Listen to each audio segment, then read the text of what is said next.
হিন্দুদের দাওয়াত কবুল করাতে কোনো অসুবিধা আছে? নাম্বার 2, মাথায় কোরআন রেখে সাক্ষ্য নেওয়া বা মসজিদে দাঁড় করিয়ে সাক্ষ্য নেওয়ার হুকুম কি?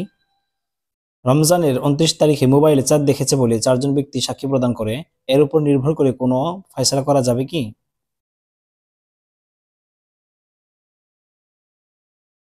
1 নম্বর প্রশ্ন, রমজানের 29 তারিখে মোবাইলে চাঁদ দেখেছে বলে 4 জন ব্যক্তি সাক্ষী প্রদান করে, এর উপর নির্ভর করে কোনো ফয়সালা করা যাবে কি? মোবাইলে চাঁদ দেখেছে বলে 4 জন ব্যক্তি বা 4 এর অধিক ব্যক্তিও চাঁদ দেখে বলে সাক্ষী প্রদান করে, তো এই সাক্ষীর উপর নির্ভর করে কোনো ফয়সালা করা যাবে না। 2 নাম্বার, মাথায় কোরআন রেখে সাক্ষ্য নেওয়া বা মসজিদে দাঁড় করিয়ে সাক্ষ্য নেওয়ার হুকুম কি? মসজিদে দাঁড় করিয়ে সাক্ষ্য নেওয়া বা মাথায় পবিত্র কোরআন রেখে সাক্ষ্য নেওয়ার পদ্ধতি শরীয়ত সমর্থিত নয়। 3 নাম্বার, হিন্দুদের দাওয়াত কবুল করাতে কোনো অসুবিধা আছে? হিন্দুদের দাওয়াতে যদি হালাল খাবারের ব্যবস্থা থাকে এবং ইসলামের কোনো অসুবিধা না হয়, তাহলে তাদের দাওয়াত কবুল করাতে কোনো অসুবিধা নেই।